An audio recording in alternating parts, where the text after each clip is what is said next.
राकेश झुनझुनवाला के पास में फोन आता है कि एक आदमी अपने टाइटन के शेयर बेचना चाहता है, उसके पास 40 लाख शेयर्स हैं, अगर आप 10 लाख शेयर कर देंगे तो 40 रुपए में मिलेगा, 20 लाख शेयर कर देंगे तो 38 रुपए में मिलेगा, 30 लाख शेयर कर देंगे तो 36 रुपए में मिलेगा, और 40 के 40 कर देंगे तो 34 रुपए में मिलेगा।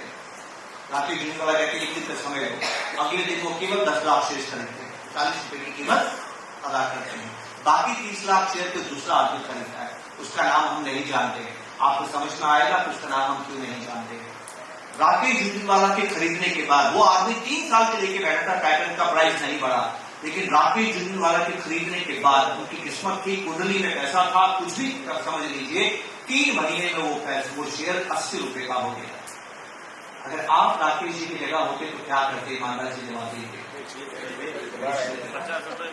राकेश झुनझुनवाला ने नहीं बेचा, इसको पिरामिडिंग बोलते हैं। पिरामिडिंग सुनिए, वो 80 रुपए में नहीं बेचते हैं।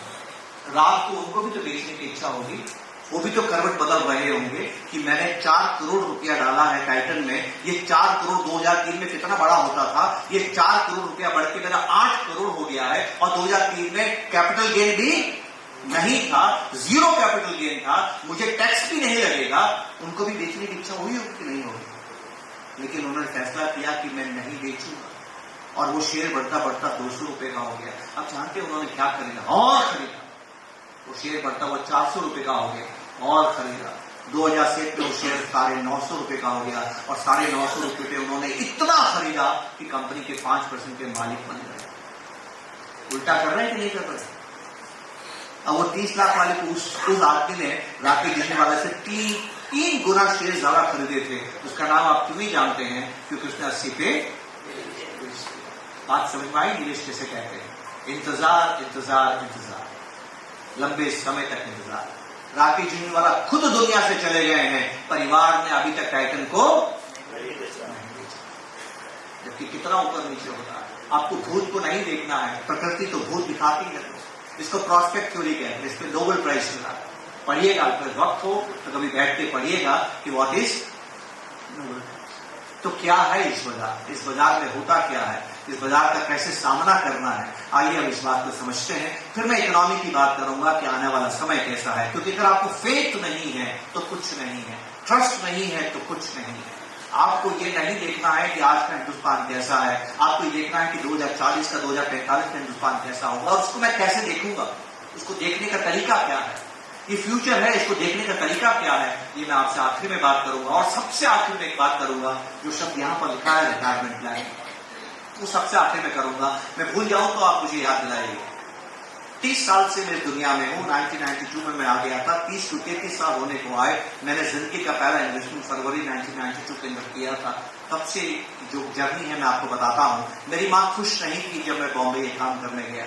मेरी माँ कहती तू सट्टे बाजार में चला गया, इस नौकरी में तेरे को नहीं जाना चाहिए था, यहाँ कौन पैसा जमा करेगा, तेरे पिता ने कभी यहाँ पैसा जमा नहीं किया है, हम कभी यहाँ पैसा जमा नहीं करेंगे, यहाँ उतार चढ़ाव, ये सट्टा बाजार, वो सट्टा बाजार बोलते, मुझे यहाँ पैसा नहीं रहा। वो दुखी थी कि मैं इस बाजार में क्यों चला गया, और उनका ये मानना था कि यहाँ आम लोग निवेश करने के लिए नहीं आए। और मैं देखता हूं कि आज बहुत से घरों के आम लोग भी यहाँ पर निवेश करते हैं, मतलब नए लोग जुड़े हैं इस बाजार में जो पहले नहीं थे।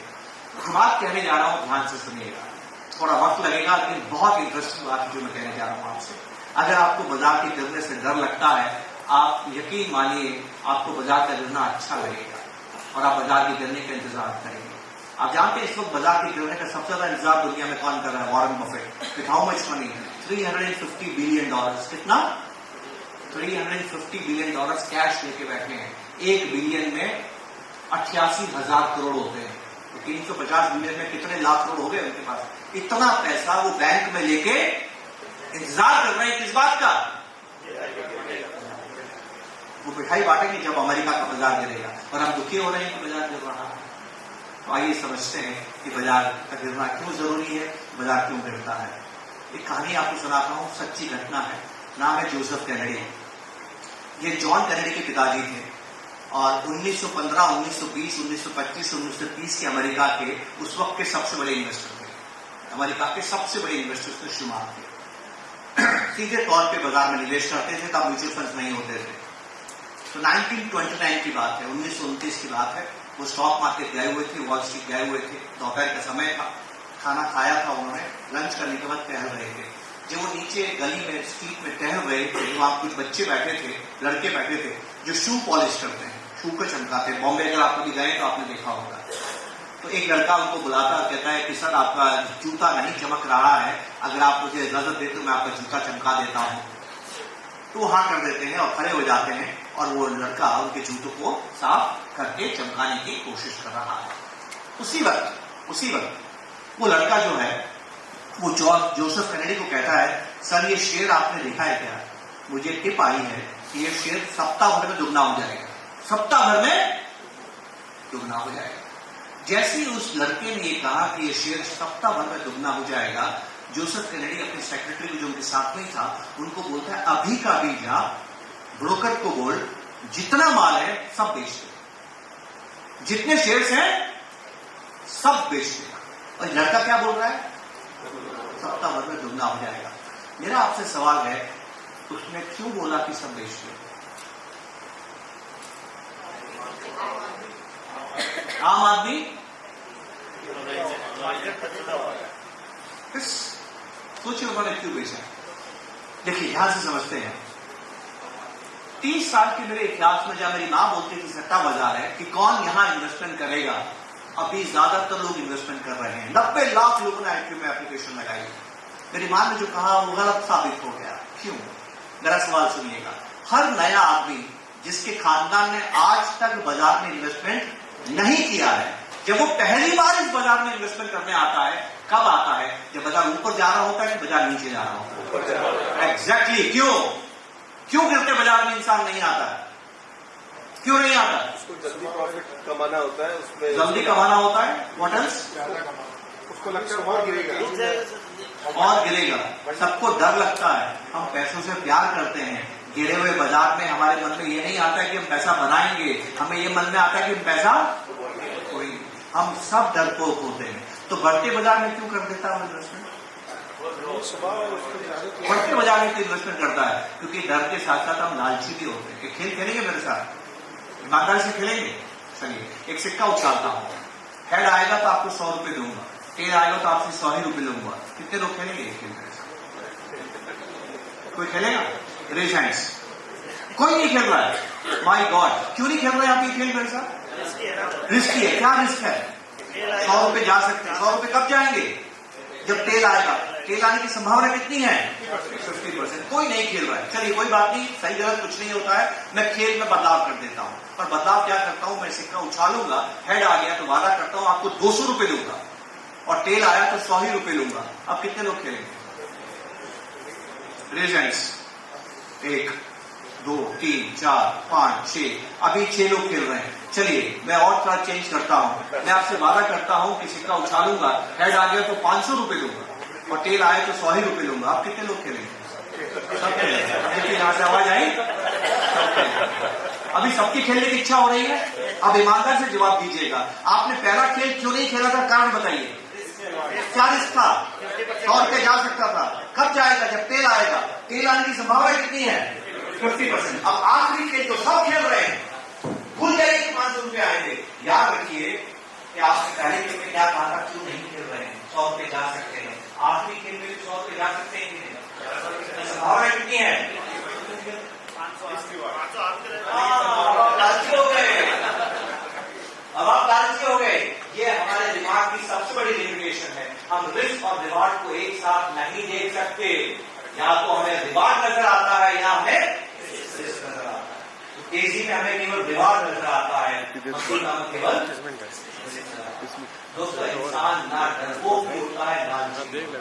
बढ़ते बाजार में उसके दिमाग में 2 बातें होती हैं। पहली बात तो होती है कि बाजार बढ़ रहा है, मैं कुछ पैसा कमा सकता हूँ, और दूसरा दबाव होता है उसके दोस्त ने जिसने पहले इन्वेस्टमेंट कर लिया वो पैसा बना चुका है। इससे ज्यादा बुरी बात और कोई नहीं।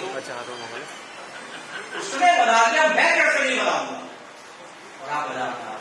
मैं भी अब ब्यावर में जब आ रहा था, इस भवन में आ रहा था, तो मेरे गाड़ी वाला तो आगे ले गया, मैंने वहां गुरु गोविंद सिंह सर्कल देखा। राइट? समाज में हमेशा 2 तरह के लोग होते हैं। हमेशा 2 तरह के लोग होते हैं। ध्यान से मेरी बात समझिएगा। आपको बाजार के गिरने का घटना बता रहा हूं कि जोसेफ कैनेडी ने क्यों कहा कि मेरा सारे शेयर बेच दो। बहुत ध्यान से मेरी बात सुनिएगा। तो गुरु गोविंद सिंह जी की याद आगे नीचे आपकी बात करते करते, वो तो गुरु है, वो तो सत्संग करते हैं, वो हमें जीवन की राह दिखाते हैं, वो हमें बताते हैं कि जीवन में कैसे रहना है और हर धर्म में शांति से रहने के लिए रहता है। लेकिन आबोहवा ऐसी थी, वातावरण ऐसा था कि अन्याय बहुत हो रहा था और शांत रहने नहीं किया जा रहा था। गुरु के सामने उनके पुत्रों की हत्या कर दी गई थी। गुरु तेग बहादुर के बारे में अपना कहानी सुनी होगी। उस दौर में तकलीफें इतनी बढ़ गई, समस्याएं इतनी बढ़ गई, परेशानी इतनी समझ बढ़ गई कि गुरु को लगा कि मुझे सामना करना ही पड़ेगा और सामना करने के लिए शास्त्र नहीं, शास्त्र हाथ में जाना ही होगा। इस इच्छा के साथ वो एक पंथ बनाना चाहते हैं जो संघर्ष करेगा और अन्याय का सामना करेगा। तो आनंदपुर साहिब की घटना आपको बता रहा हूँ। 1699 का समय था। गुरु जी को सुनने के लिए 500 लोगों की भीड़ इकट्ठी होती है और वो कहते हैं कि कौम की रक्षा के लिए आपका बलिदान चाहिए। जो अपना जीवन दे सकता है, जो अपना बलिदान दे सकता है, कौम के लिए जो मृत्यु को भी वर्ण कर सकता है, मुझे ऐसे साहसी लोगों की जरूरत। क्या कोई मेरे सामने आए? कोई नहीं आता है। मरना कौन चाहता है? कौन मरना चाहता है? लेकिन गुरु के इस आह्वान पर एक व्यक्ति आगे आता है, दयाराम नाम है उसका, और जो आगे आता है गुरु को कमरे में लेके जाते हैं। और जब कमरे में लेके जाते हैं, जब बाहर वापिस आते हैं तो हाथ में घंटी तलवार है, जिस तरह है। गुरु ने मांगा क्या था? बलिदान मांगा था। मुझे ऐसे लोग चाहिए जो कौम के लिए मरने को 500 लोगों की भीड़ लेकर आते हैं। गुरु के वापिस आह्वान करने में 5 लोग आते हैं। 500 लोगों को गुरु लेके जाते हैं और 500 बार जब बाहर आते हैं तो तलवार पे गिरता हुआ होता है। वहां लोगों को ऐसा लगता है कि उन्हें मार दिया गया है। बाकी 495 लोग आगे नहीं आते, कोई भी आगे नहीं आता है। गुरु कहते हैं कि मुझे और बलिदान नहीं चाहिए और आवाज लगाते हैं तो 500 बाहर आते हैं, तो 500 जिंदा है। और इन 500 के साथ में पंच प्यारे कहा गया है। इन 500 के साथ में गुरु एक नया पंच शुरू करते हैं जिसको खालसा कहते हैं और संघर्ष शुरू होता है मुगलों के साथ। मैं आपको कहना क्या चाहता हूं कि 500 की भीड़ में मरने को कितने लोग तैयार हुए? 5। तो समाज में हिम्मत वाले भी होते हैं, समाज में कमजोर भी होते हैं। ऐसा ही बाजार के लिए होता है। पैसा भी हमें प्राणों से ही प्यारा है। जब पैसा बाजार कमजोर होता है, नीचे होता है, कोई निवेश नहीं करता है। लेकिन जब मंदी में जो निवेश करता है वो कमजोर है कि हिम्मत वाला है? और जो कॉबलर जो जूते साफ करके रोजाना खाता है, रोजाना कमाता है, आर्थिक दृष्टि से वो आदमी कमजोर है कि मजबूत? और वो आदमी भी अगर बाजार में आ गया तो संदेश क्या है? बाजार में मजबूत ज्यादा है कि कमजोर ज्यादा है? और कमजोर लोग बाजार को कमजोर करेंगे कि मजबूत करेंगे? अब बाजार को वापिस ताकतवर बनना है, बाजार को वापिस मजबूत बनना है, कैसे बनेगा? कमजोर को हटा के कमजोर का भागेगा। समझ में आ गया कि मेरी फौज में कमजोर आ गई, फौज काम की नहीं है, पीठ दिखा दी कि मरने वाले लोग नहीं। और जोसेफ कैनेडी ने कहा मार बेचो। और अब जानते हैं उस बात क्या हुआ? अमेरिका का बाजार ऐसा गिरा कि 28 साल तक वापिस ऊपर। कितने साल तक? आप में से कितने लोग चाहते हैं आपके बाजार के साथ ऐसा हो? दोस्तों स्वागत कीजिए कि बाजार गिरे। जब भी बाजार गिरता है ना, ये कमजोर को बात फेंक देता है। हमें कमजोर की ना समाज में जरूरत है, ना बाजार में जरूरत है, ना फौज में जरूरत है। हिम्मत मर्दान बन देता है। हिम्मत वाले को ही यहाँ पर इच्छाएं पूरी होती है। वीर हो गया वसुंधरा। जो वीर है उसी को भोगने की आजादी होनी चाहिए। वीर वो होता है जो संकट काल के अंदर अपने आप हिम्मत रखता है, उपदेश करता है। तो जोसेफ कैनेडी की बात से समझने की जरूरत है। बाजार गिरने को कभी दुख मत आएगी दोस्तों। बाजार मजबूत, जब बाजार गिरता है बाजार मजबूत होता है। और जब बाजार गिरता है ना, वापिस उस गिरावट पे नहीं जाता है। ये जो बाजार है 2020 के 25,000 पे कभी नहीं आए, कभी नहीं आएगा। ये गिर के जाएगा 70,000, 72,000, 65,000 जहां भी जाएगा, उसके बाद कभी उसके नीचे नहीं जाएगा। बेस बनाकर जाता है, आगे बढ़ता जाता है। हम एक बात अब हम आखिरी बात जो समझेंगे, आखिरी बात को रिटायरमेंट नहीं करूंगा। जो सबसे जरूरी बात हम समझेंगे कि बाजार बढ़ता नहीं, बाजार गिर तो गया। आपने ये भी बोल दिया कि बाजार गिरने का फायदा क्या है, आपने ये भी बता दिया कि बाजार क्यों गिर रहा है। क्या ये बाजार वापिस बढ़ेगा? आइए इस बात को समझते हैं। तो इस बात को समझने की बहुत आसान तरीका है। तो आसान तरीका क्या है कि पैसा बनता कैसे है? आइए इस बात को समझते हैं। क्योंकि बाजार पैसे का ही खेल है। जितना समाज में पैसा बनेगा उतना बाजार ऊपर जाएगा। तो मेरा आपसे सवाल है, हम सभी ने जीवन जिया है, हम सभी देख रहे हैं कि पैसा कैसे बनता है। तो मेरा सवाल सुनकर आप बताइए, अपने हिसाब से बताइए कि जो दौलत है, जो पैसा है, जो ये खरक हमें नजर आती है, जो शोहरत हमें नजर आती है, ये जो दौलत हमें नजर आती है, ये आसमान से वर्षा होती है क्या? फिर कैसे निर्मित होती है, कैसे बनती है? क्या सोचा आपने इसके बारे में? कैसे बनती है?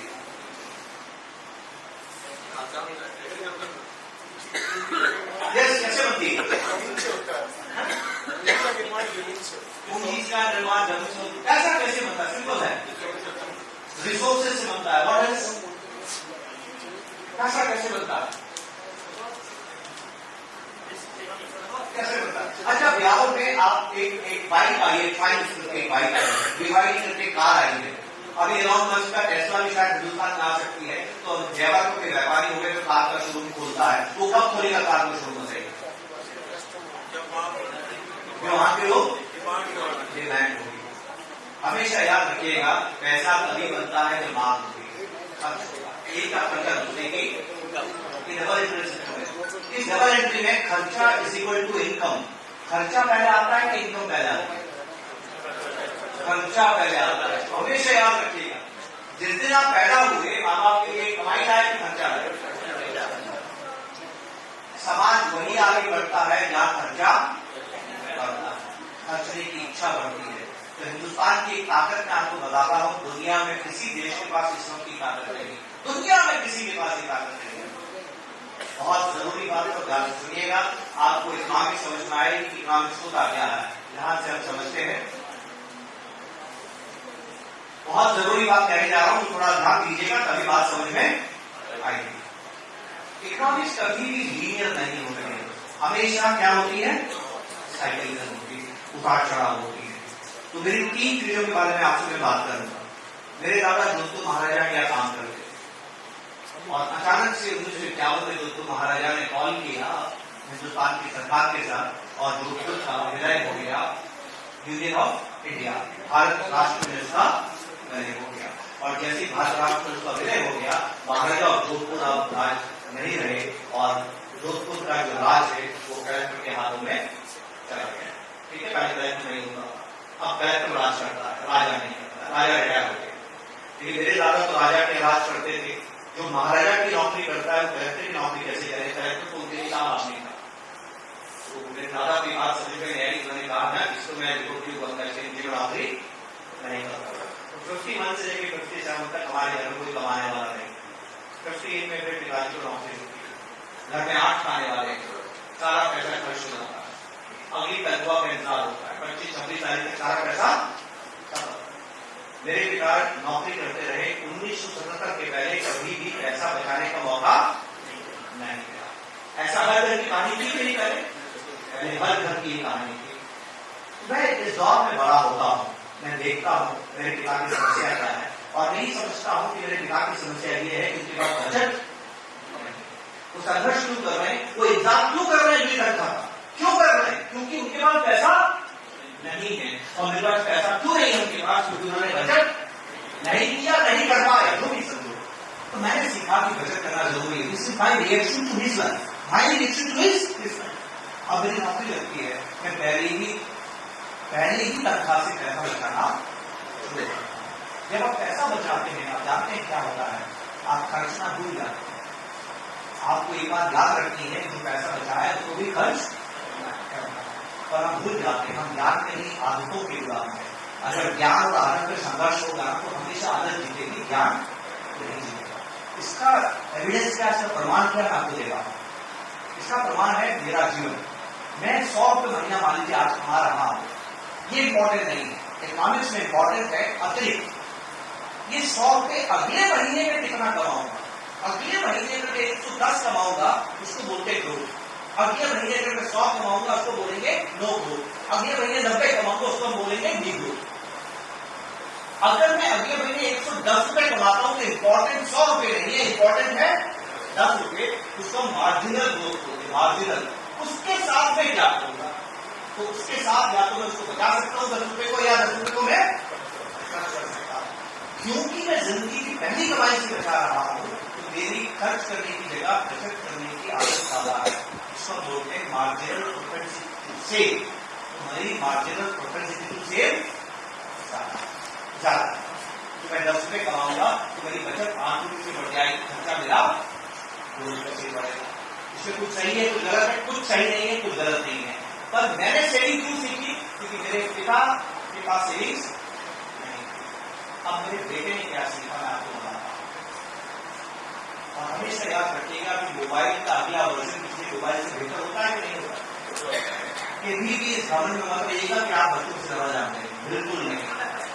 हमारा जो ज्ञान है एक क्यूमुलेटिव है। क्यूमुलेटिव का मतलब यह है कि हर जनरेशन के साथ ज्ञान बढ़ता है। इसी जनरेशन का आप आते हैं और नया आप अपना फंक्शन होता है। मैं इस घमंड में था कि मैं बच्चे से ज्यादा समझता, मैं बच्चे की आदतों से दुखी था।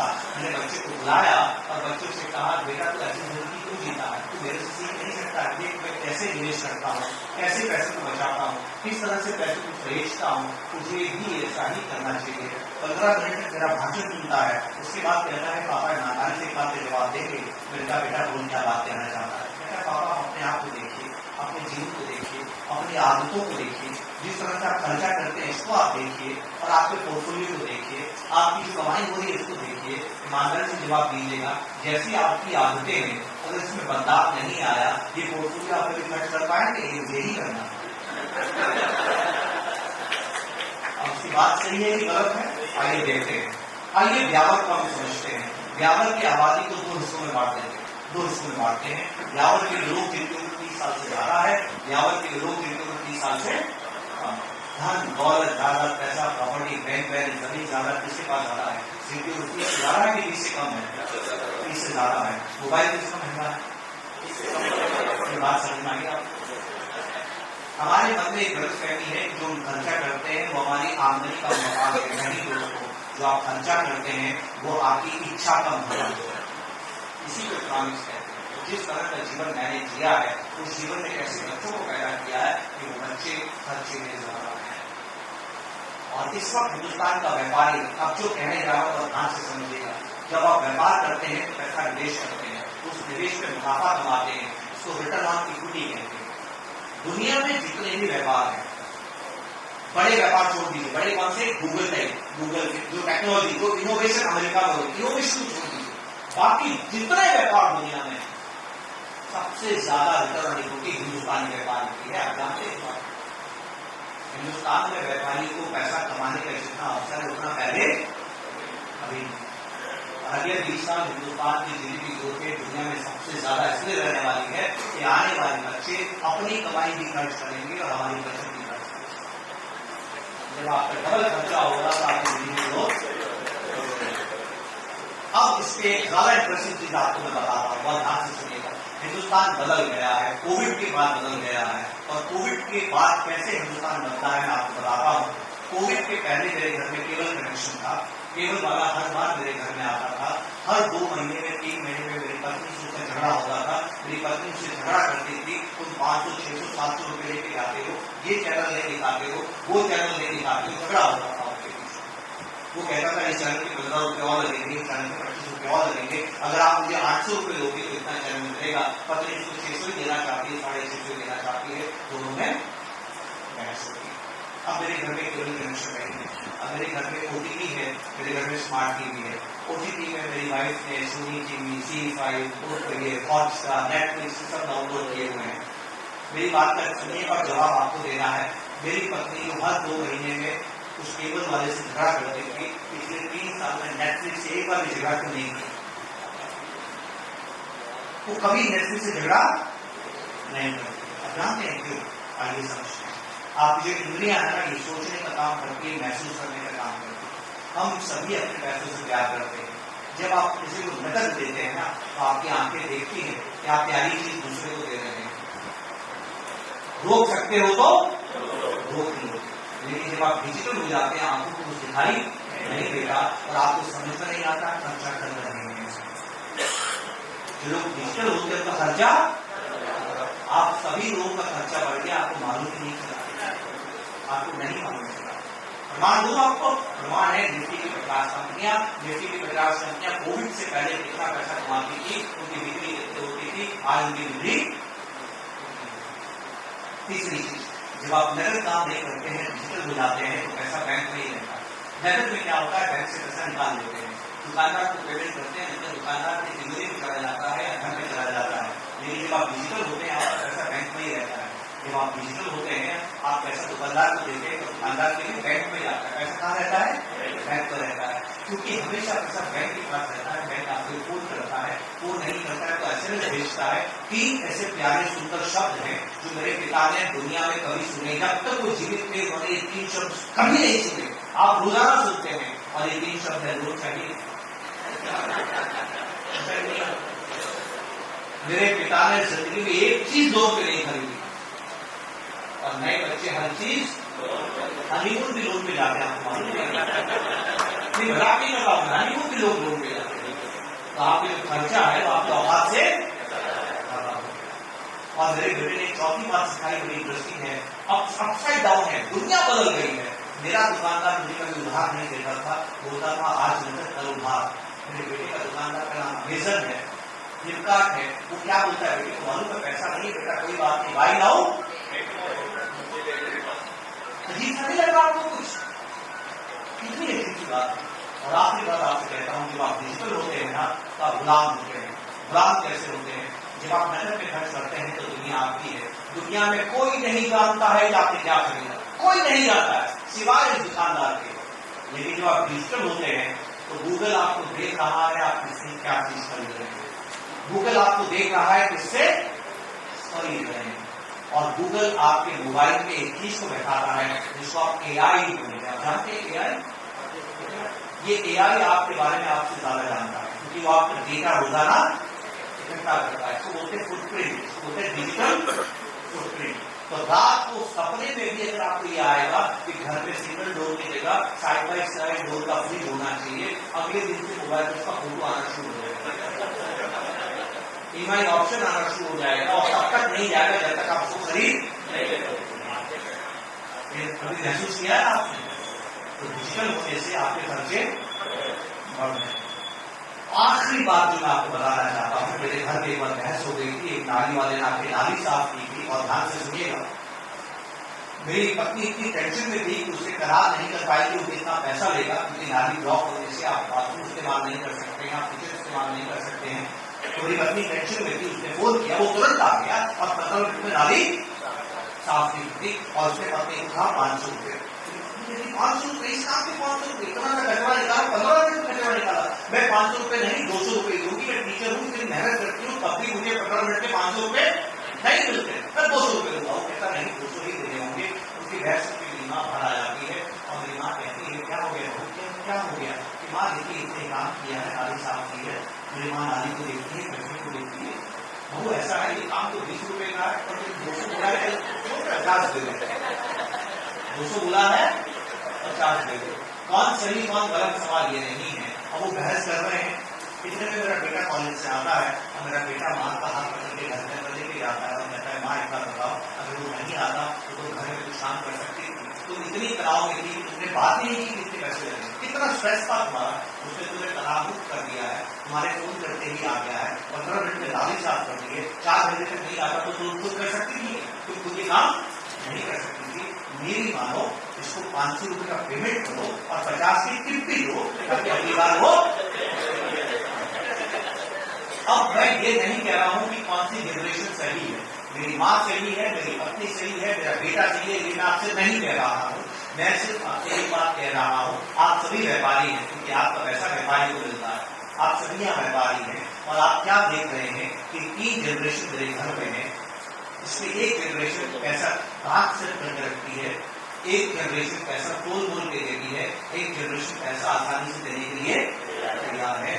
आप इन्वेस्टमेंट कर रहे हैं 2025 में, पैसा निकालेंगे 2040 में, 2035 में, तो 2035, 2040 से हिंदुस्तान है, वो तीनों जनरेशन में से कौन सी जनरेशन बनाने वाली है?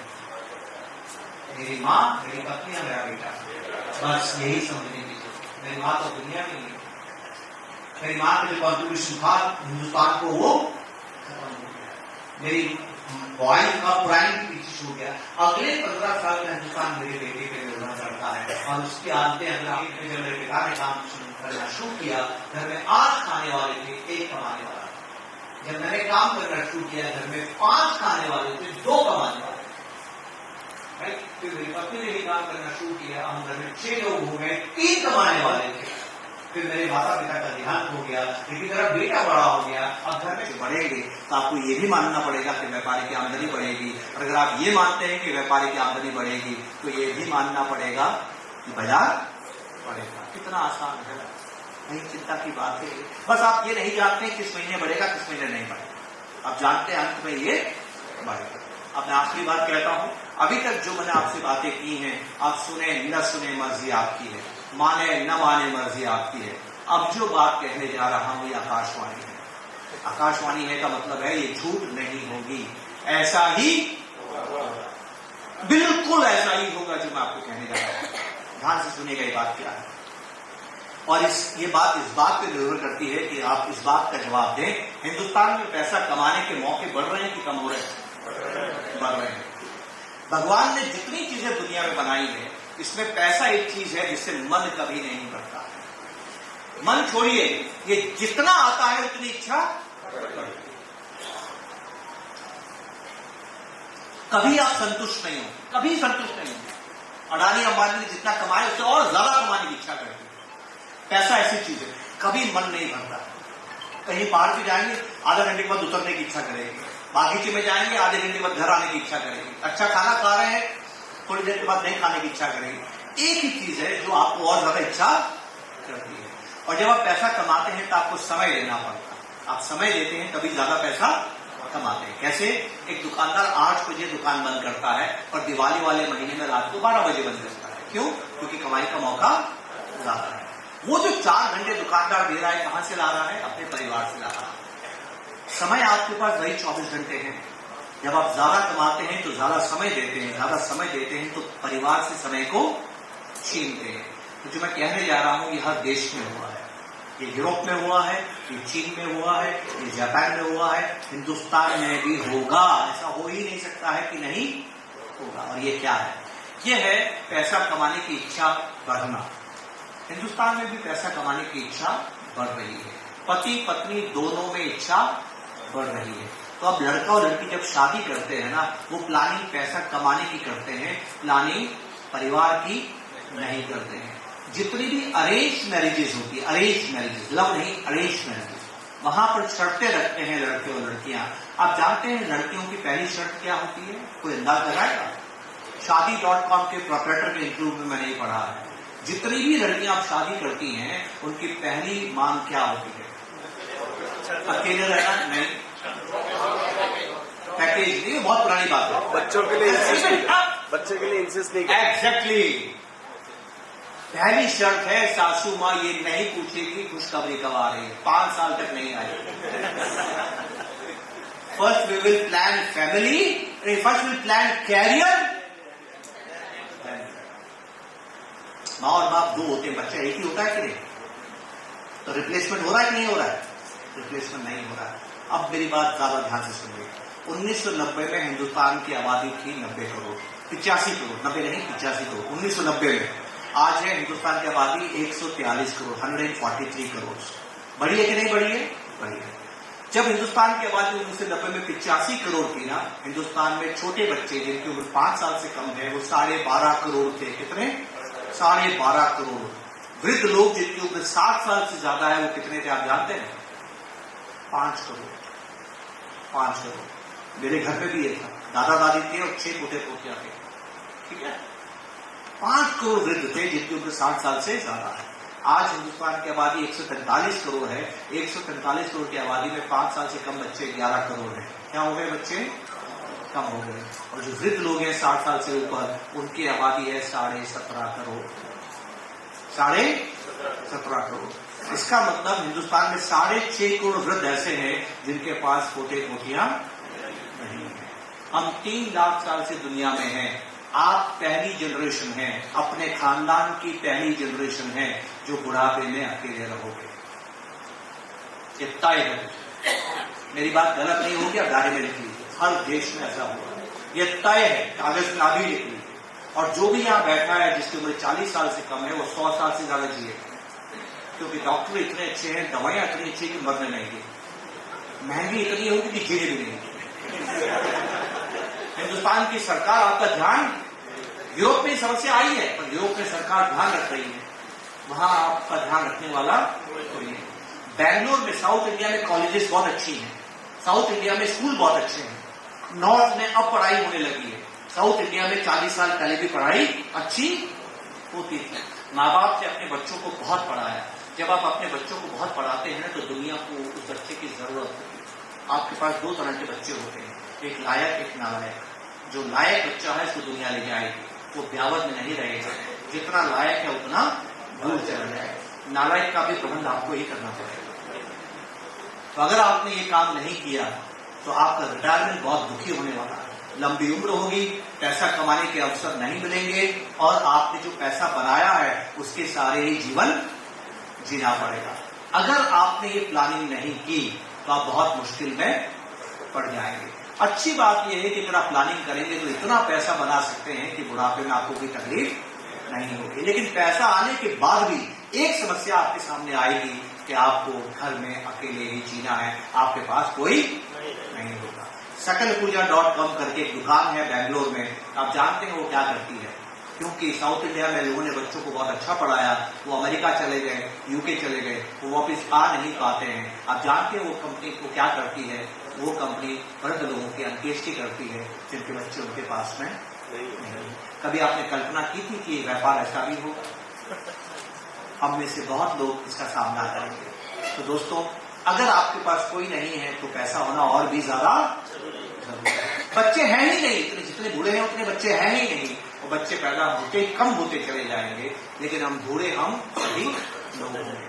आप कोई बात माने न माने, एक काम जरूर कल कीजिएगा, राजेश जी को पूछिएगा कि आपने अपने बुढ़ापे का इंतजाम किया है या नहीं किया। दोस्तों, आपने समय लिया इसके लिए बहुत बहुत शुक्रिया। नमस्कार, जय हिंद।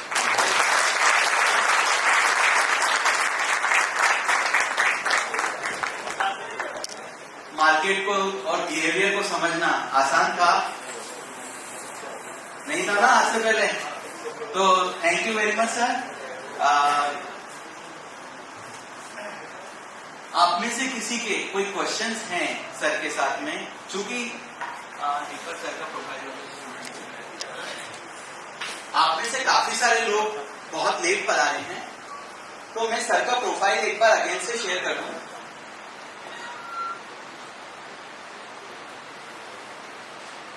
ज्यादा क्लासेस पूरे हिंदुस्तान के 210 शहरों में की है। शायद सर जैसी प्रोफाइल पहले ना हिंदुस्तान में थी, और हो सकता है कि आगे आने वाले समय में भी इस तरह की कोई प्रोफाइल ना हो। तो मैं सर के लिए क्लैपिंग करना चाहूंगा। तो अगर आपके कोई क्वेश्चंस हैं बिहेवियर से रिलेटेड तो प्लीज आप सर से पूछ सकते हैं। Please share mic.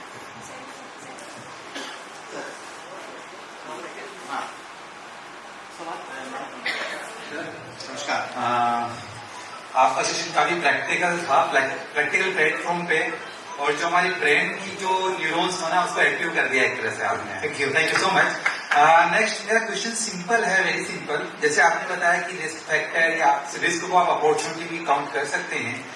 आपने कहा कि जैसे बाजार गिरता है तो हमको उसको अपॉर्चुनिटी लेके उसमें इन्वेस्ट करना चाहिए। पर मेरा सवाल ये है कि बाजार गिरने की डेफिनेशन क्या है? क्योंकि हमारे पास लालच बढ़ता जाता है कि 100 रुपए 80 रुपए हुए, फिर दूसरे दिन देखा तो 70 हुआ, क्या थोड़ा और गिरने देते हैं और गिरने देते हैं, मतलब हम इन्वेस्ट ही नहीं करते। अगर इन्वेस्ट करते हैं तो लगता है यार गिर जाता तो बढ़िया था, हमारी हिस्ट्री बन जाती है, और यार हर बार डालता हूँ फिर पैसा गिरता है, हर बार डालता हूँ फिर पैसा गिरता है। तो ये क्लियर नहीं है गिरने की डेफिनेशन का क्या है। और जब इंतजार करते हैं तो ऐसा लगता है कि बाजार एकदम बढ़ जाता है, तो वो अपॉर्चुनिटी भी चली जाती है। यस, तो गिरने की डेफिनेशन ऐसा कारण ये है कि हम जो इंसान है, थोड़ा जवाब लंबा होगा, दिक्कत नहीं है ना? हाँ, दिक्कत ये है कि हमारे माँ बाप ने हमें ऐसा ही बनाया है। ध्यान से समझिएगा, हमारे माँ बाप ने हमें कैसा बनाया है। आप सभी लोग ABCD जानते हैं? ए से Z तक सुना सकते हैं? सुना सकते कि नहीं? Z से A तक कौन सुना सकता है? कोई? अजीब सी बात है ना? ABCD है, A से Z बोल सकते हैं, Z से A नहीं बोल सकते। इसका कारण क्या है? इसका कारण ये है कि हम लोग रैंडमनेस को एक्सेप्ट नहीं करते। एक होती है रैंडमनेस, कभी भी कुछ भी हो सकता है, क्योंकि जिंदगी में कभी भी कुछ भी हो सकता है, तो हम नहीं चाहते हैं कि कभी कुछ भी हो, क्योंकि जो भी घटना हो रही है वो मेरे कंट्रोल में हो। ये हमारे अंदर एक नेचुरल इच्छा है। तो इसलिए माँ बाप क्या करते हैं, माँ बाप आपको पहले ये सिखाते हैं, ए सीख लिया फिर बी सिखाते हैं, फिर बी सीखने के बाद सी सिखाते हैं। सबके माँ बाप ने ऐसी सिखाया। मान लीजिए किसी के माँ बाप ए से नहीं सिखाते, जेड से सिखाते, तभी आप सीखते कि नहीं सीखते, पर किसी माँ बाप ने ऐसा काम नहीं किया। इसको बोलते हैं परंपरा। तो दुनिया में हमें दो चीजें सिखाई हैं, pattern and tradition. Pattern and tradition. अब आपका जवाब देगा, मान लीजिए 5 साल के बच्चे को बुलाइए और 5 साल के बच्चे को बोलिए कि एबीसीडी सुनाओ। अब वो एबीसीडी सुना रहा है, ए बी सी डी, ई भूल गया, अब इसको याद नहीं आ रहा है, तो क्या करेगा? वो क्या करेगा? वो फिर से शुरू करेगा, और जैसे ही वो फिर से शुरू कर आ जाएगा। तो आपने क्या समझा इस बात से? हमें ई याद नहीं है, लेकिन हमें पैटर्न याद है, इसके बाद याद है।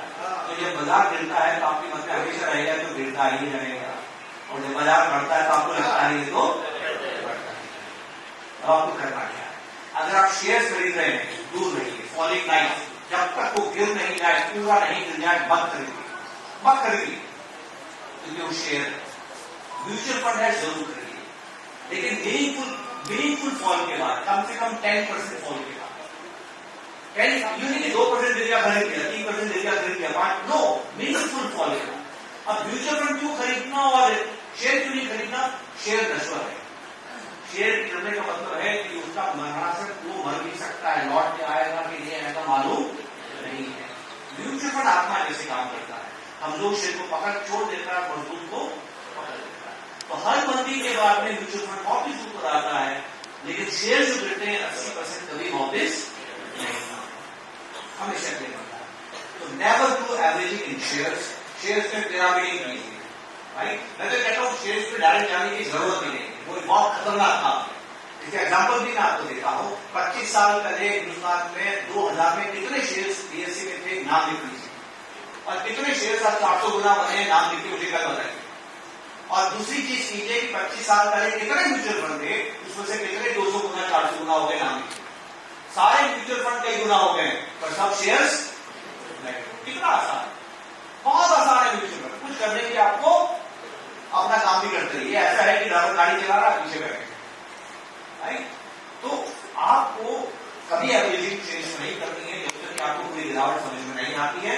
और म्यूचुअल फंड से आपको हर पड़ाव पे एवरेजिंग करनी है, क्योंकि हमने से दुनिया किसी को नहीं मालूम बाजार कब तक और कितना गिरेगा। अब जैसे आप हापुस खाने के शौकीन हैं, ब्यावर में 800 रुपए दर्जन हापुस मिलता है, फिर 600 रुपया हो गया तो खरीद के लाएंगे, इंतजार करेंगे कि और मिल जाए तो लेके आओगे, पूरा मिल जाए तो लेके आओगे, ऐसा तो नहीं करेगा ना। जब तक हापुस आएंगे तब तक खरीदते रहेंगे, बस आपको ये काम करके रहना है। आपकी ट्रेनिंग बहुत इफेक्टफुल रही हम लोगों के लिए। ये हमारा सौभाग्य है कि आज हमें आप जैसे वरिष्ठ वक्ता के कुछ विचार सुनने को मिले हैं। मेरा क्वेश्चन ये है सर, जैसे मैं आईपीओ में भी इन्वेस्टमेंट करता हूँ और एसआईपी में भी करता हूँ, पीपीएफ में भी करता हूँ, एलआईसी में भी करता हूँ, मतलब जितने भी मैं सोचता हूँ कि जितने मुझे करने चाहिए सेविंग मैं करता हूँ सर। अब एक क्वेश्चन है, जैसे मार्केट आजकल बहुत ज्यादा गिर रहा है sir, this is a very worried point sir. Worried है, मतलब मैं नहीं सर, सभी आप अपनी बात कीजिए, दूसरों का छोड़िए सर। मैं वरिड नहीं हूँ। फिर क्या दिक्कत है? बिकॉज सर मेरे पास आज तक अभी तक मैंने 22 आईपीओज मेरे पास रखे हुए हैं। जो आईपीओ आता था मैं उसको कभी बेचता नहीं था सर। बहुत बढ़िया बात कही आपने, बहुत ही बढ़िया बात कही। और सर मैं ये राकेश झुंझुनवाला जी का जब मैंने पहली बार लेख पढ़ा, सबसे पुराना आईपीओ जो आपने रखा हुआ है, कितने साल से रखा हुआ है? सर मुझे टोटल आईपीओ को 6 या 7 साल हुए हैं, और मुझे 3-3.5 लाख रुपए इन्वेस्टमेंट करने के बाद आज मार्केट टूटने के बाद भी मुझे 9 लाख का प्रॉफिट चल रहा है। अब बात समझ आ गई आपको? ये उन 76% नहीं है, यही तो मैं आपको बोल रहा था, और उन्होंने प्रमाणित कर दिया उस बात को। दूसरी चीज सर, मैं एक और चीज ये जानना चाह रहा हूँ, जैसे हम कभी प्रॉफिट में आ जाते हैं तो क्या हमें अपनी लाइफ में मतलब वो प्रॉफिट को बुक करके बाहर निकल जाना चाहिए, प्रिंसिपल अमाउंट तो रख लेना चाहिए? या क्या करना चाहिए सर, उसके बारे में थोड़ा गाइडलाइन दीजिए प्लीज। पैसा तभी निकालिए जब उसको खर्च करने की जरूरत हो, ओके सर। बाकी कभी मत निकालिए। प्रॉफिट तो पालने की चीज होती है, बुक करने की चीज नहीं होती है। बुक तो लॉस को किया जाता है। Okay sir, thank you thank you. आपने दुकान पे कौन से कर्मचारी को निकाला था, याद रखिए उस बात। Okay sir, thank you. तो जिसने प्रॉफिट बुक कर लिया होगा 10 की यानी 2000 कैसे देखेगा वो, है ना। और एक बात सुनिएगा, आपको वरीड नहीं होना चाहिए। बैठिए आप, कभी वरीड मत होइए दोस्तों। आपने कभी यज्ञ किया घर में, शादी के हवन पे बैठे हैं आप। शादी क्या होती है, जीवन में समृद्धि होती है ना, दो लोग मिलते हैं, परिवार बढ़ता है, हम बधाई देते हैं उनको जो शादी करते हैं। बधाई का मतलब बढ़ना, ठीक है ना। तो मैंने अपनी शादी में ये बात सीखी थी मेरे। तो शादी में भी फेरे हम हवन के आसपास लेते हैं। तो हमारे घर में जहां पर शादी हो रही थी, तो पंडित जी एक दिन पहले आ गए और वहां उन्होंने हवन की वेदी को बना दिया। मैंने कहा सर शादी कल है, हवन कल है, आज क्यों आप वेदी बना रहे हैं? कहते हैं आज हम एक दूसरा यज्ञ करेंगे जिसको बोलते हैं गृह शांति यज्ञ। मैंने कहा गृह शांति यज्ञ करना क्यों जरूरी है? कहता भैया एक बार अगर तुम बीवी आ रही है, तुम्हारे विचार मिलेंगे कि नहीं मिलेंगे? तुम साथ रहना चाहते हो, झगड़ा भी तो हो सकता है, जरूरी थोड़ी कि तुम्हारी बनेगी। तुम्हारी बनेगी, विचार मिलेंगे, प्रेम बढ़ेगा, तब जाके परिवार बढ़ेगा। तो शांति आती है तभी समृद्धि। तो हमारे शास्त्रों में एक नियम है, किसी भी शुभ कार्य को करने से पहले सबसे पहले मंत्र कौन सा पढ़ा जाता है? शांति मंत्र। जहां हम हर चीज का आह्वान करते हैं, हर चीज शांत होनी चाहिए। ये ब्रह्मांड शांत होना चाहिए, अंतरिक्ष शांत होनी चाहिए, पृथ्वी शांत होनी चाहिए, वनस्पति शांत होनी चाहिए, जल शांत होना चाहिए, मेरा चित्त शांत होना चाहिए, मेरा मन शांत होना चाहिए, मेरा भूत शांत होना चाहिए, भविष्य शांत होना चाहिए। सबको शांति का आह्वान करने के बाद हम कार्य को शुरू करते हैं। इन्वेस्टमेंट में भी आप जानते हैं कि बाजार में उतार चढ़ाव आएंगे।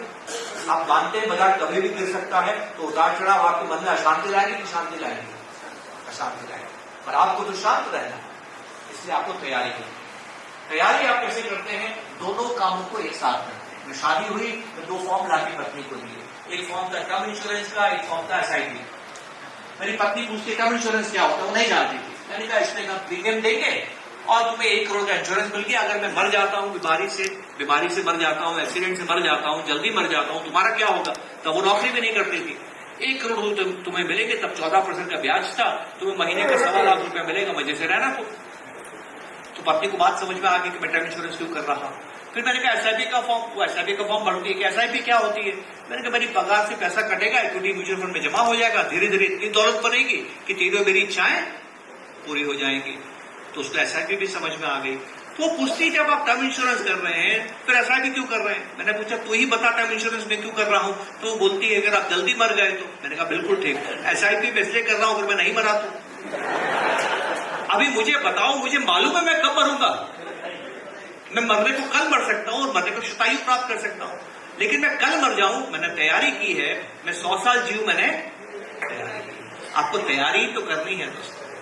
और जो लोग तैयार रहते हैं फिर उनको दुख और परेशानी नहीं होती है।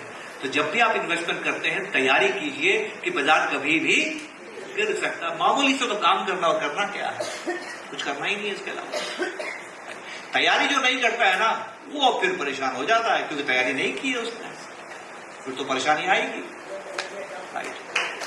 First of all thanks to mister Sharma ji, जिन्होंने एक इतना अच्छा सेशन लिया और उनके लिए राजेश ने क्लैपिंग बजवाई है। एंड मैं सबसे रिक्वेस्ट करूंगा कि राजेश के लिए और राजेश की टीम के लिए भी क्लैपिंग होना चाहिए। And thank you very much sir for this session, for such A insightful information. मेरा एक ही सवाल है कि चूंकि हम यदि एक एनालिसिस करें जहां मार्केट पीक से, यदि मैं लार्ज कैप, मिड कैप और स्मॉल कैप की बात करूं तो स्मॉल कैप सबसे ज्यादा गिरा है, मिड कैप मतलब मीडियम गिरा है और लार्ज कैप गिरा है, लेकिन as compared to small cap कम गिरा है। तो आगे की स्ट्रेटेजी आपके हिसाब से एसेट एलोकेशन में क्या होनी चाहिए? 100 रुपए लगाने हो, व्हाट वी शुड डू कि भाई लार्ज में जाना चाहिए, स्मॉल में जाना चाहिए, मीडियम में जाना चाहिए? ये बहुत व्यक्तिगत प्रश्न है ना आपसे। As per your personal. नहीं, इसको पर्सनल फाइनेंस कहते हैं। पर्सनल फाइनेंस में क्या होता है कि हम पहले व्यक्ति को पहचानते हैं, फिर उसको हम ये जवाब देते हैं। हर की कुंजी अलग होती है, तो पंडित जी अलग अलग आपको बताते हैं कि क्या दशा चल रही है। ये राजेश बता सकते हैं, इसका जवाब मैं नहीं दे सकता हूं, ना मुझे देना चाहिए। हाँ, मैं आपको इतनी बात जरूर कहूंगा कि आपके थाली, जब आप थाली खाते हैं तो आपकी थाली में चावल और रोटी होती है, आपकी थाली में सब्जी होती है और आपकी थाली में अचार होता है। ठीक है, सबसे ज्यादा स्वाद चीज अचार होती है ना, लेकिन मर्यादित होता है ना। खाली अचार कभी खाया आपने? तो खाली स्मॉल कैप का भी मत रखिए।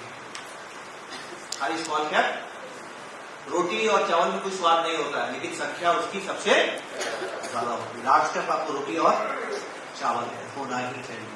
मिड कैप बदलना पड़ता है। अगर आपने कोई सब्जी आपको अच्छी लगी और आपने मैडम ने आके बोला, आपने मैडम की तारीफ कर दी कि सब्जी बहुत अच्छी है, अब मैडम रोज वही सब्जी बना रही, कैसा लगेगा?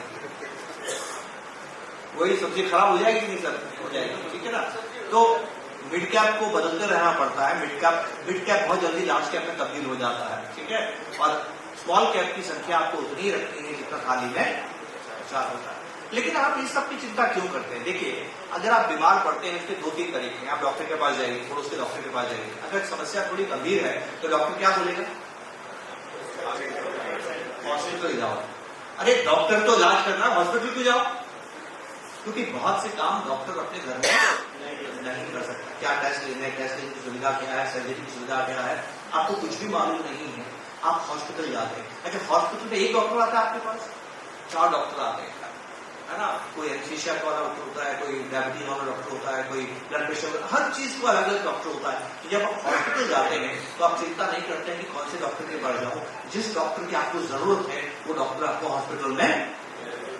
इन्वेस्टमेंट हमेशा ऐसे ही कीजिए। कभी भी फंड मैनेजर के, म्यूचुअल फंड के, अपने एडवाइजर के हाथ मत बांधिए। उनको ये मत बोलिए ये कीजिए, डॉक्टर को आप मत बोलिए ये कीजिए। जो मेरे इलाज के लिए जरूरत है वो कीजिए।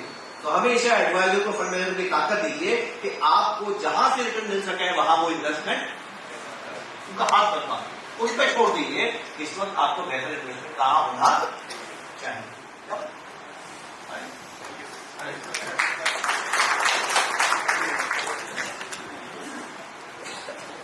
सर, एक छोटा सा क्वेश्चन है। बहुत सारे वीडियोस वगैरह चलते रहते हैं।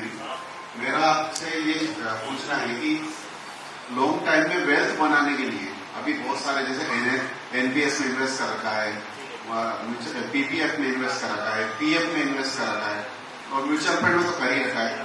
तो मेरा आपसे क्वेश्चन ये है कि अभी जैसे इनकम टैक्स की भी स्लैब बढ़ी है, तो मतलब ये सब, इससे वेल्थ बढ़ेगी क्या तीनों से? एनपीएस से, पीपीएफ से, पीएफ से। म्यूचुअल फंड में तो अपन ने कर ही रखा है। देखिए, वेल्थ आप जब पीएम को देखिए, एनपीएस देखिए, कुछ भी मत देखिए। आप सिर्फ 2 चीजें देखिए, बॉन्ड, इक्विटी, ऐसे देखिए। अगर कोई योजना है जो बॉन्ड में इन्वेस्टमेंट करती है, वो आपके पैसे को बचा के रखने में सहायता करती है। इक्विटी आपके पैसे को बढ़ाती है, ठीक है। लेकिन आप पैसे को बढ़ाए बिना बचा नहीं सकते हैं। जैसे कि मैं अपने बच्चे की जान प्यारी है कि नहीं? पैसा प्यारा है कि बच्चा प्यारा है? वो सोच के जवाब दीजिएगा, पकड़े मत जान। बच्चा प्यारा है कि पैसा प्यारा है? पक्का? तो वो 5 साल का बच्चा जिसको आप स्कूल भेजते हैं, उसकी जान कहां सुरक्षित है? घर में के स्कूल में कहां सुरक्षित है? तो खतरे में क्यों डाला? बच्चा प्यारा नहीं है। और स्कूल के फॉर्म पर लिखा रहता है, बच्चे को कुछ हो गया तो हमारी जिम्मेदारी लिखा रहता है कि नहीं? तो आपके बच्चे को स्कूल में क्यों डाला? क्योंकि आप बच्चे से प्यार करते हैं। ध्यान से सुनिएगा, बच्चे की जिंदगी में 2 खतरे हैं। एक उसके जीवन को खतरा, एक उसकी सफल जिंदगी का खतरा। One is life, one is successful life. तो आप बच्चे को स्कूल में भेजते हैं। आप जानते हैं क्यों भेजते हैं? क्योंकि कोई माँ बाप कभी ये नहीं बोलते हैं। कभी आपने सुना है माँ बाप ये कहते हैं, I want to save my child? जब बीमार होता है ना तभी बोलते हैं। नहीं तो आमतौर पर माँ बाप क्या बोलते हैं? I want to grow my child.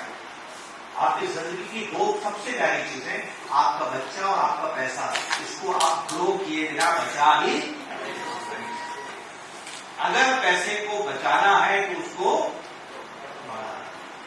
Equity से आपको जाना पड़ेगा। आप किसी भी स्कीम में जाइए, वेल्थ बनाना है तो इक्विटी में जाना। आप किसी भी स्कीम में जाइए, ये देखिए उसकी इक्विटी है या। Thank you sir. सर, आपका बहुत बहुत शुक्रिया। आपने बखूबी हम सबको इतना अच्छे से समझाया। Thank you sir, thank you.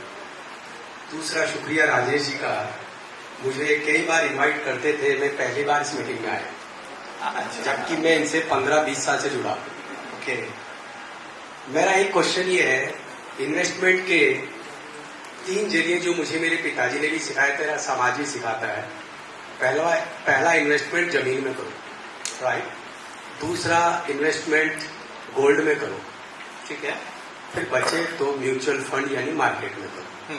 आपके लिहाज से सबसे बेस्ट ऑप्शन क्या है?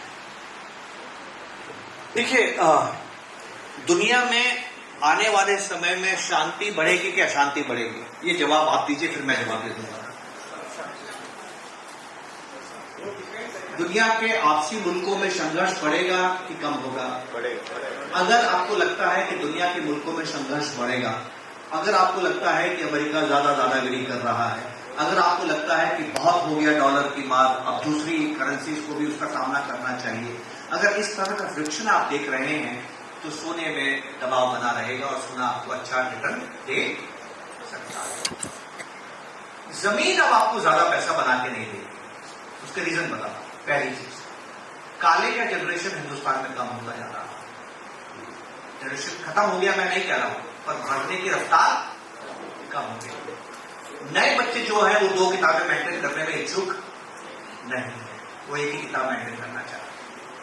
और वो हमारी हम पहले बोलते थे मुट्ठी बंद रखनी है, लेकिन अब मुट्ठी खुली रखते हैं। अडानी का मार्केट कैपिटलाइजेशन कितना है, अंबानी का मार्केट कैपिटलाइजेशन कितना है, उनकी दौलत कितनी बढ़ रही है, रोजाना आ रहा है। तो नए बच्चे कंफर्टेबल हैं कि मेरी दौलत दुनिया को जाने, मुझे से कोई परवाह नहीं। अब आता हूं खास बात पे, हमारे मन में ये क्यों बैठा हुआ है कि जमीन में पैसा बनता है। इस बात को ध्यान से सुनिएगा और ध्यान से समझिएगा। ये आखिरी सवाल हम लेंगे, लेकिन ये बहुत जरूरी है क्योंकि बुनियादी सवाल है। मेरे दादाजी के बारे में मैंने आपको बताया कि वो महाराजा जोधपुर के यहाँ काम करते थे। उनको जो पैसा मिलता था वो चांदी के कंसेक्ट के मिलते थे, 5, 10, 11, 12 रुपए मिलते थे, लेकिन चांदी के मिलते थे। तो मेरी माँ ने, मेरी दादी ने 1934 में, 1935 में, 36 में, 37 में 1-1 रुपया बचा लिया। 1 रुपया महीने, 2 महीने, 3 महीने में जाके 1 रुपया बचा लिया। मेरे पिता 1962 में जब शादी हुई उनकी, तो 220 रुपए की तनख्वाह थी, नकद में तनख्वाह मिलती थी, बैंक से पैसे नहीं आता था। मेरी माँ ने 10 रुपए बचा लिए, मेरी दादी ने 1 ही रुपया बचाया, मेरी माँ ने 10 रुपए बचाए। ना मेरी माँ दुनिया में है, ना मेरी दादी दुनिया में है, दोनों पैसे मेरे पास में है। कौन सा काम का है? माँ वाला किसी काम का नहीं है क्योंकि वो कागज का है। लेकिन 10 रुपए में 1962 में 2.5 ग्राम सोना आता था। कितना? 2.5 ग्राम। पर वो 10 रुपया कागज का मेरे किसी काम का नहीं है। तो मेरी माँ से गलती क्या हुई? मेरी माँ से गलती ये हुई कि मेरी माँ ने दादी को बचत करते सीखा। उन्होंने बचत तो सीखी, पर ये नहीं सीखा कि दादी जो पैसा बचा रही है उसकी खुद की वैल्यू है। पर मेरी माँ ने जो पैसा बचाया उसकी खुद की वैल्यू। मोदी जी ने कहा 500 रुपए नहीं चलेंगे तो कागज हो गया, लेकिन वो चांदी का सिक्का अंग्रेज का था, अंग्रेज को भगा दिया, तब भी उसकी कीमत है। इसका मतलब खुद का रुपया है। अब ध्यान से समझते हैं। तो मेरी माँ के साथ में जितने भी लोग थे हमारे मोहल्ले में, वो पैसा बचाते थे। अब मेरे पड़ोसी ने भी 10-10 रुपए करके बचाए और 2 साल में 150, 250 रुपए बचा लिए, 200 रुपए बचा लिए। उन्होंने जाके 200 रुपए का प्लॉट खरीद लिया और मेरी माँ ने 200 रुपए बैंक में रखे। बताइए किसका पैसा बना? तो जो लोग 1960 में पैदा हुए, 1970 में पैदा हुए, 1980 में पैदा हुए, उन्होंने क्या सीखा? पैसा कहाँ बनता है? तो जितने भी लोग इस दौर में पैदा हुए हैं ना, वो जब तक दुनिया में क्या मानते रहेंगे? उन्होंने इस शौक में तो पैसा बनते कभी। लेकिन मेरा बच्चा भी बात नहीं मानता, क्योंकि मेरे माँ के जमाने में अडानी उमानी नहीं होते, टाटा बिरला होते, तो टाटा बिरला तो कहीं पीछे छूट गए भाई। मेरे बच्चों को समझ में आ गया कि पैसा कहाँ बनेगा। तो अगर आप पैसा बनाना चाहते हैं तो इक्विटीज में पैसा बनेगा दोस्तों। जमीन में भी वही पैसा बनता है, क्या व्यापार होता है। पैसा जमीन में नहीं होता है, पैसा व्यापार में होता है। प्रमाण दूं मैं आपको। 92 में जब मुंबई गया, मुंबई में सबसे महंगी जगह नरीमन पॉइंट थी। अगर नरीमन पॉइंट में आपने तब ऑफिस खरीदा होता तो आज आप घाटे में हैं। क्यों घाटे में है? क्योंकि ऑफिस नरीमन पॉइंट से निकल के बीकेसी में चले गए। तो अब जब बिजनेस निकल जाता है तो वही जमीन भी बेकार हो जाती है। और इक्विटी है जमीन का मालिकाना हक। तो जो पैसा इक्विटी में बनेगा वो जमीन में कभी भी नहीं बनेगा। पर आपको हमेशा लगेगा जमीन पे पैसा बनता है, क्योंकि आपके माता पिता ने हमेशा जमीन वालों को ही पैसा बनाते देखा है। तो बहुत बहुत शुक्रिया दोस्तों, नमस्कार। इंसाइट देनी है अब आप में से काफी सारे लोग 10 साल 15 साल 20 साल से कहीं ना कहीं मेरे साथ भी जुड़े हैं या डायरेक्ट इक्विटी मार्केट में या म्यूचुअल फंड के माध्यम से कहीं ना कहीं जुड़े हैं। तो मैं चाहूंगा इस समय पर कि वो अपना कोई अनुभव शेयर करें कि उनके क्या गोल्स अचीव हुए इस पैसे से, या उन्होंने अपने जीवन में जो सोचा था क्या वो हासिल हो पाया। तो मैं चाहूंगा कि कोई अपना अनुभव शेयर करे। अरे वाह, सबसे पहले तो थैंक्स अ लॉट सर, आपका बहुत बहुत शुक्रिया। और अभी जिस तरीके से मार्केट चल रहा है तो बिल्कुल युद्ध की जैसी स्थिति है, और उसमें आपने बिल्कुल कृष्ण भगवान ने जैसे गीता में किया है वैसा का वैसा आपने यहाँ किया। और मैं सोचता हूँ कि बहुत लोगों के जो कंसेप्ट है वो कुछ अगर कहीं क्लैरिटी की अभाव होगा तो जरूर हुए होंगे, और जैसा मैंने समझा है। और सबका जो प्रोफाइल है उसमें सबसे अच्छी चीज क्या है, बचत, निवेश और लाभ। यही है ना सर, बचत, निवेश और लाभ, जिसका पहले लक्षण है तो बनिया तो ये लाइफ साइड है। और मैं मदन सिंह की रावत हमारे रिटायर्ड हुई है, बैठे उनका धन्यवाद कि I used to know Rajesh बहुत सालों से, लेकिन उन्होंने उनका इन्वेस्टमेंट था तो हमने भी इन्वेस्टमेंट किया। और तकलीफ यही है कि बहुत लेट किया। मैं 6 मंथ से रिटायर्ड हुआ 2015-16 में, तो रिटायर्ड मैंने बाद में किया, लेकिन even then it is my money is in the safe hands. जो आपने बोला आप उनको मत करिए, 2 महीने से मैं मिलने भी नहीं गया मैं जाना ही नहीं है, नहीं तो महीने में एक बार जाता हूँ, ज्यादा नहीं जाता। तो he is the owner of that money, और ये कस्टोडियन है, बेस्ट से बेस्ट कर रहे हैं। और जो ग्रोथ और जो सबसे बड़ी बात है, इनकी कंपनी ने जो लोगों में विश्वास जमाया है वो दैट इज मार्वलस। मतलब एक सहारा का एक आदमी का पैसा डूबा, वो पैसा ही पेड ही, वो मैं नरेट करना जरूर चाहूंगा, वो सामने बैठा उनका पैसा दिया, तो ये बहुत बड़ी बात है। और जितने भी लोग हैं वो आपने जो नरेशन दिया उसके लिए जमीन का या उसका, वो जैसे उस टाइम की थिंकिंग चलती है वैसा ही चलता है। आज का जमाना बिल्कुल ही डिफरेंट हो गया है, और आपको आने वाले जमाने के हिसाब से 10 साल के 15 साल में क्या सिनेरियो आना है उसके हिसाब से करना चाहिए। Mutual fund is the best way, क्योंकि उसमें मैं आराम से सो सकता हूँ। मैंने भी इन्वेस्टमेंट किया, मैंने एक कंपनी में 34 रुपए का शेयर मैंने 28,700 रुपए बेचा है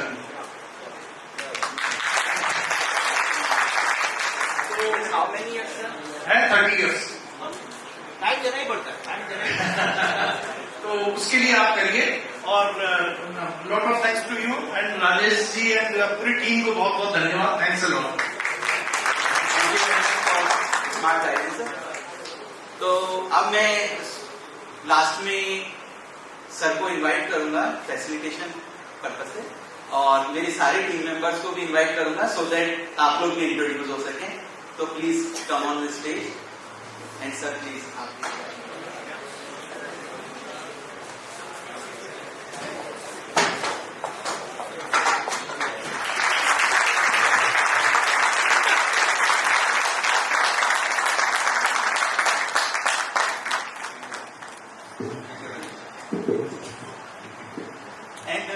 मैं साथ में आईसीआईसीआई म्यूचुअल फंड की पूरी टीम को भी इनवाइट करना चाहूंगा, जिन्होंने इस कार्यक्रम को आयोजन करने में बड़ी भूमिका निभाई है।